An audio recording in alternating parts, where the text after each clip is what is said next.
Aquarius, this is for you. Sa mga Aquarius dyan. Guys, sa mga Aquarius, para to sa inyo. January 18, 2025. January 18, 2025 sa mga Aquarius, ibigay mo ang tamang message sa mga Aquarius na mapupunta dito sa channel o sa mga bibigyan mo ng message today. January 18, 2025. Okay, Aquarius, kayo ay maaaring sasaya o mayroong mangyayari maganda. Okay, speaking of, Three of Cups is good news is paparating sa inyo. Yeah, Seven of Cups. Ikaw na ba talaga? Okay, Seven of Cups, dalawang people, dalawang tao dito na magka-holding hands. Good news, ikaw na ba talaga? Ikaw na ba talaga yung tamang tao para sa akin? Nine of Cups. Yeah. Happy kayo sa inyong kalagayan sa ngayon, with him or with her. Aquarius, something good news is dumating sa buhay ninyo. Meron kayong piniling person. Sa dami-dami na nag-o-offer sa inyo, sa dinami-dami ng inyong nililigawan o nanliligaw sa inyo, may isa na kayong pinili at para itong investment para sa inyo. Para itong investment. Parang katulad ng pera sa bangko. Okay, speaking. Parang, ito na ba talaga? Maaaring itong tao na to ay may money, kaya ang tingin nyo sa kanya ay coins. Okay, the same. At ito yung dream mo. Aquarius, ito yung dream mo. Ito yung gusto mong mangyari. Masaya ka dito. Maaari din pareho kayo mahilig magkape. Okay? Mahilig kayo lumabas. And pag nagdi-date kayo is, hindi pwedeng hindi kayo magko-coffee o dadaan sa coffee shop. Okay, Aquarius? Tingnan natin ang message dito. Para sa mga Aquarius, January 18, 2025. Mahilig din ng ilan sa inyong uminom. Kahit anong inumin yan. Nakalasing man yan o hindi is, ilan sa inyo ay mahilig uminom. Okay? Hindi mo masama yun, guys. Okay? Masaya kayo. Aquarius, nakikita nyo ang 8 of Pentacles. 7 of Pentacles is here and 8 of Pentacles. Tuloy-tuloy kayo sa pag-iipon ng money. Maring umaangat kayo sa money at meron din kayong, in the same time, meron din kayong hinihintay na opportunity. Galing sa malayo. Yeah, ilan sa inyo ay nasa healing process din, but nagpapatuloy. At meron talaga kayong gustong marating o gustong makita o gustong dumating sa buhay ninyo. Maring ito ay about sa opportunity. Meron kayong hinihintay galing sa malayo na bawa is good news na yan, natanggap ka na dito, Aquarius. Okay ka na, Aquarius, natanggap ka na dito. At ito yung inyong pangarap.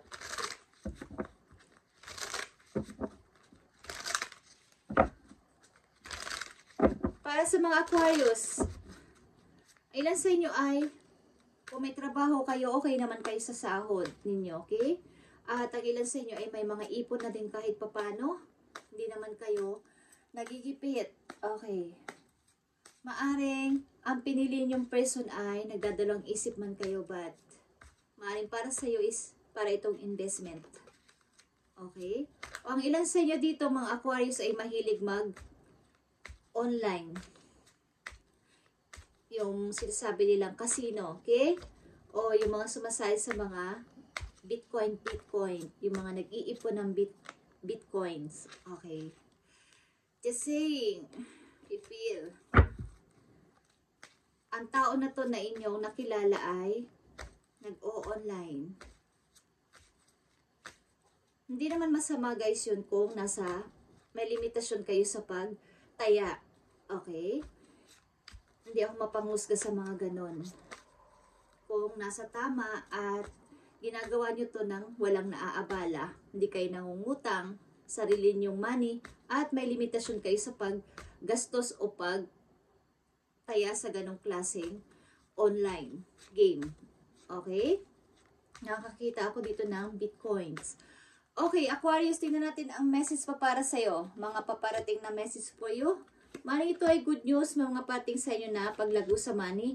At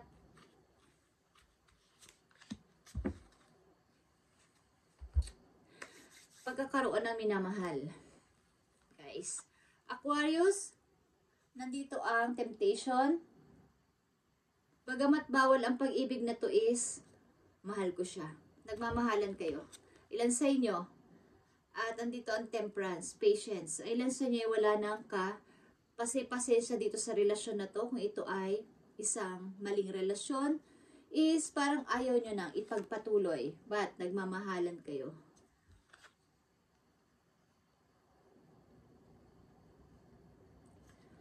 Maring ito ay, alam niyo yung kahit nag-aaway kayo is mahal nyo ang isa't isa. Is, andito yung love.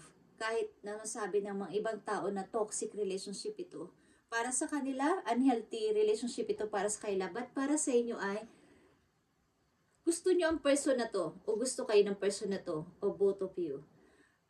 Something guys, meron kayo mga pinakawalan sa sarili ninyo na dati ay nagtitimpi kayo. At parang gusto nyo ng adventure sa buhay. Ayaw nyo na ng kung ano yung naririnig ninyo is ayaw nyo ng patulan. Kung ba is tama na to? Kung ito yung kapalaran ko is ipagpapatuloy ko to at paglago sa manyang iniisip ko dito. Kumbaga ilang mga Aquarius na nandito sa reading ay kahit ng inyong napiling kapartner ay mahilig sa ganito, something may codependency, may something addiction sa paglalaro ko saan, mga game online na yan na sinasabi ng iba, is magkatugma kayo ng gusto at okay naman sa'yo. Baga, lumalago yung money nyo dito eh. Ano magagawa nyo? Okay, kahit na may masabi pa ang mga tao sa inyo. But, ito ay pinag-usapan ninyo something ng yung partner na to, okay? Mukhang ilan sa inyo ay okay sa pananalapi sapagkat ang ilan sa inyo ay nananalo sa ganitong klase pag-invest. Yeah guys, something na ang inyong makikilalang person o nandiyan na sa buhay ninyo ay pareho kayo ng hilig sa paglalaro at ito ay pagmumula ng inyong money. Okay, nakikita ko dito. At ang ilan sa inyo ay lumalabas talaga para mag-happy-happy dahil marami kayong nakukuhang money sa bangko. Okay, something. Kaya lang ay lagyan nyo to ng limitasyon. Huwag nyo masyadong kumbaga sa makomportable. Okay? Lagi nyo isipin na baka mawala. Kasi mabilisan lang din ito. Kailangan nyo magtabi. Okay, just saying, kung gusto nyo lang. Aquarius, tingnan natin ang advice para sa'yo. Depende kung anong inyong sitwasyon ng mga Aquarius na mapupunta dito sa channel is wala ko nakikitang masama dito sa inyong reading. Okay? Tungkol ito sa pag-angat nyo sa buhay at something na paghihiling ng tuloy-tuloy.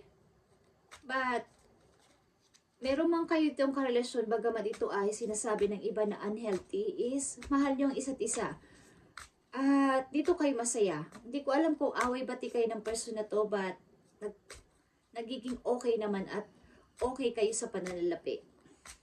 Okay, Aquarius, tingnan natin ang message para sa inyo. Nandito ang zebra. Open-mindedness. Katulad ng networking.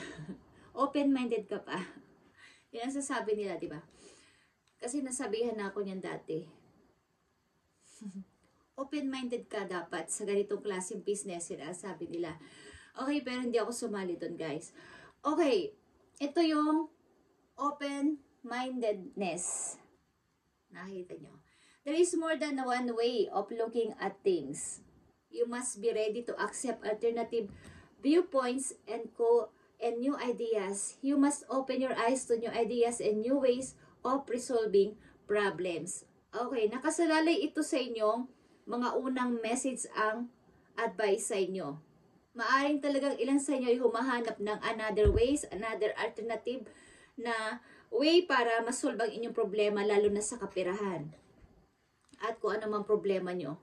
Maaaring kayo ay open-minded talaga sa pagpasok sa mga gatong klaseng negosyo at pag-i-invest at something na online na to na mga games o pag-i-invest ng Bitcoin is palagay ko ay aangat kayo dito sa money. Biglang angat sa pera. Andito agad ang 7, 8 hanggang 10 of Pentacles sa inyong reading. At something guys na kayo ay mag-ingat kung kayo ay sumasali sa ganitong klaseng mga pag-invest. Hindi ito masama kung gagamitan nyo ng matalinong pagpapasya at paggawa.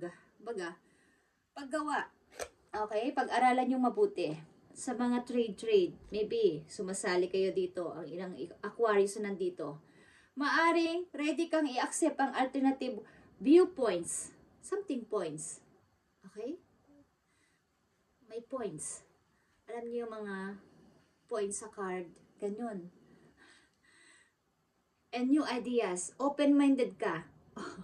Open yung mind mo tumanggap ng mga alternative na, uy Aquarius, bukod sa ginagawa mo gusto mo bang sumali sa ganito? Gusto mo bang itry ito? Open kayo doon, Aquarius. Kaya lapitin kayo ng pera.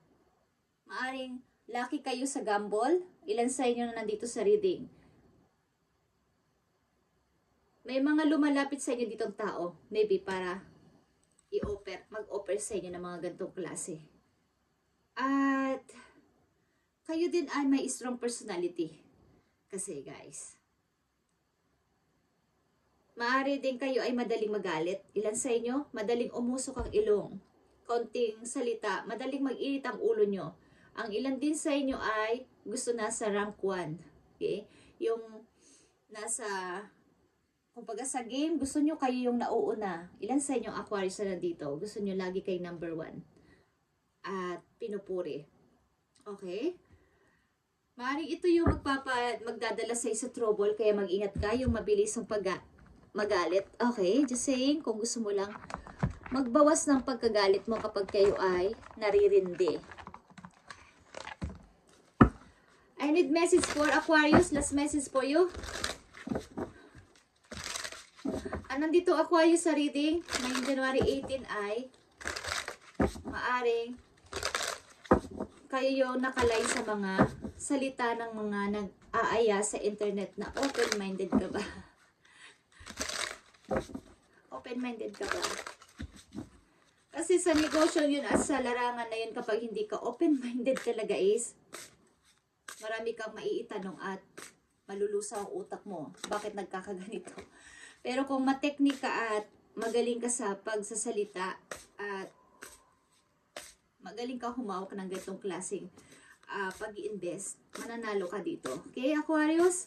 So, pag-aralan mo yan kung diyan ka nakalinya o yan ang gusto mong gawin. At hindi yan masama. Gamitan mo ng utak at maaring matalino ang ilan sa inyo dito. Okay, tingnan natin ang message for you, Aquarius.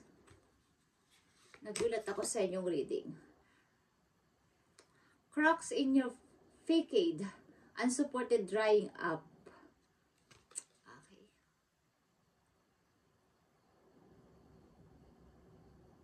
Maring iwasan nyo talaga ang magalit.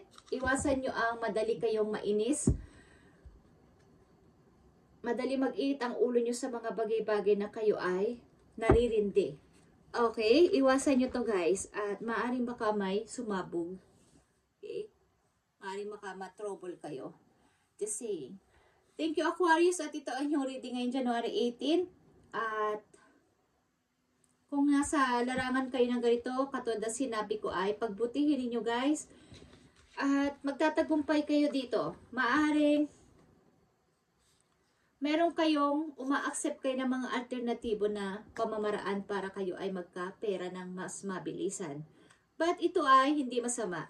Okay? Huwag lang kayong lalagpas sa limitasyon at ma-addict dito. Okay? Thank you and God bless Aquarius.